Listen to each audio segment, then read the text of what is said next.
क्या आपने सुना है कि चाय कैसे बनाते हैं? अगर नहीं तो ऊपर आते रहता तो एक लिंक जाके क्लिक कर लो और खाली क्लिक ना को करो, पूरा देखो, वीडियो मस्त है खाली।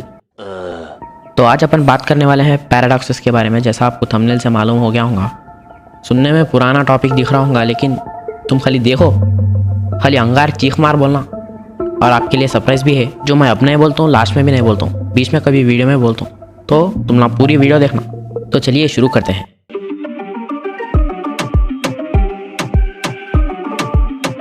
मैं पहले कुछ ज़बरदस्त पैराडॉक्सेस बोलता हूँ, लेकिन उससे पहले समझेंगे पैराडॉक्स असल क्या होता।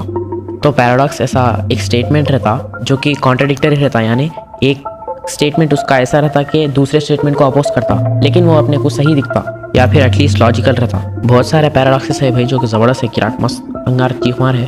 लेकिन अब अपन सिर्फ कुछ टाइप ऑफ पैराडॉक्सेस को डिस्कस करेंगे जो कि अनडिफाइंड, मतलब मैं डिफाइन नहीं कर सकता, लेकिन अब देखो खाली मस्त रहे। तो पहले नंबर पे है सोक्रेट्स पैराडॉक्स।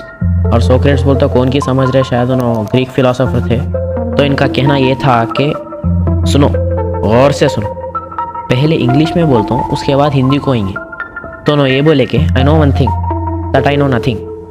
मजाक हो रहा है? नहीं, ये मजाक हो रहा है। एक सेकंड यार, मजाक हो रहा है। नहीं, ये हम यहाँ पे क्या करने आए हैं? मेरी बात, हम यहाँ पे क्या करने? तो ये था भाई इनका पैराडॉक्स। तो नेक्स्ट नंबर पे है Zeno's paradox, also known as famously dichotomy paradox. तो जीनो भाई ग्रीक फिलोसोफर थे। तो इनका ये कहना था कि मान लीजिए आपको एक्स डिस्टेंस ट्रैवल करना है और पहले आप x/2 डिस्टेंस ट्रैवल कर लिए, उसके बाद x/2 का हाफ डिस्टेंस ट्रैवल करिए यानी x/4 डिस्टेंस, और उसके बाद x/4 का हाफ डिस्टेंस यानी x/8 डिस्टेंस ट्रैवल कर लिया, और चलते चलते इन्फिनिटी तक ऐसे ही आप हाफ डिस्टेंस ट्रैवल करते गए। एक्चुअली इन्फिनिटी नहीं बोलना था मेरे को, ये x/2n होता, जहाँ पर n है element of 1 to infinity closed interval. By the way, क्या आप एक ऑब्जर्व करें, हर एक का हाफ डिस्टेंस ट्रैवल करें तो भी अपने को पूरा x डिस्टेंस कवर नहीं हो पा रहा। तो यही है जीनोस डाइकोटोमी पैराडॉक्स। ये पहले वाले से अच्छा था बाय द वे। ये मॉडर्न मैथमेटिशियंस को पसंद नहीं आया इन्होंने ये सो तरीका, इसीलिए कई सारे मैथमेटिशियंस इसको निगलेक्ट कर रहे थे। ये कह के कि सारे डिस्टेंसेस को अगर एडअप करें, समअप करें, कुछ भी बोलो आप, रिजल्ट आखिर में x से आता, जो कि एक तरह से सही भी है। यानी ये सिमिलर है जैसे अपन 0.999 को 1 ले लेते। ये पैराडॉक्स इतना मायने रखता क्योंकि ये पैराडॉक्स कई अदर थीरीज को जन्म दिया, जैसे रामानुजन समेशन मेथड, जिसके बारे में अपन बाद में बात करेंगे किसी और वीडियो में डिटेल में। तो अगर आपको वो वीडियो देखना है तो मालूम ना क्या करना हो, लाल दिख रहा देखो, जो लाल बटन दिख रहा ना उसको दबा दियो खाली। तो नेक्स्ट नंबर पे है एरो पैराडॉक्स, जो भी अपने जीनो बाबू ही दिए थे। इसमें इनका कहना यह था कि मान लो एक सेकंड का आप इन्फिनिट टाइम्स छोटा हिस्सा लिए तो ऑब्वियसली उसमें मोशन 0 होता। अब इनका कहना था कि एक सेकंड में से कई इन्फिनिट इंस्टेंट्स रहते ना, यानी पूरे सेकंड का मोशन कितना 0, मैं नहीं बोल रहा हूँ, इन्हों बोले थे।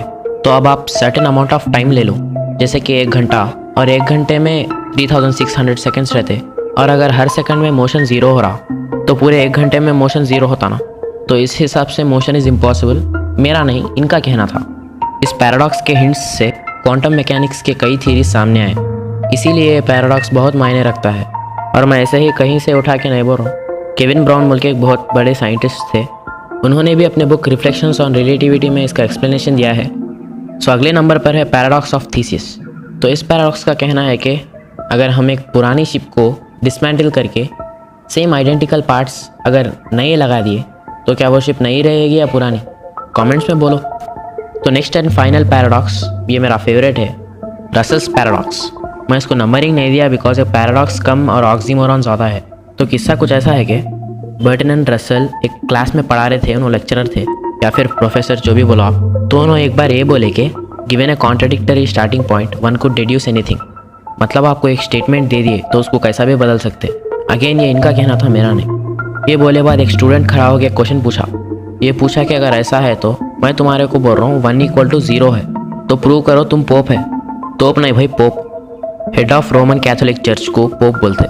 तो इन्होंने एक हाईलाइट आंसर दिए, मैं तुम्हारे बाद में बोलता हूँ। पहले ये सुनो, हम लोग थ्योरी ऑफ रिलेटिविटी के ब्रांड न्यू सीरीज लाने वाले हैं। अरे देखिए क्या बोलते हैं मालूम।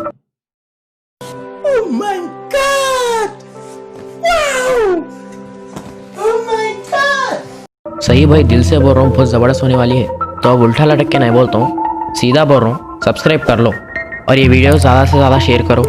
एक्चुअली एक नई सीरीज़ का आइडिया मेरा ही था, अरे किसको पूछे तो भी बेकार बोल रहे टॉपिक, बाद में देखे तो मालूम हुआ किसी को भी ये टॉपिक टीप में नहीं बताया बोल के। तो क्या करना मालूम ना, वो लाल बटन दबाओ और बाजू में घंटी दबाओ। तो अब बटन एंड रसल क्या जवाब दिए अपन सुनेंगे। उन्होंने बोले अगर 1 = 0 है तो बोथ साइड्स एक 1 ऐड करो जब 2 = 1 होता। अब मैं और पॉप 2 लोग हैं। अब क्योंकि 2 = 1 प्रूव हो गया तो मैं और पॉप एक ही है, इसका मतलब मैं ही पॉप हूँ।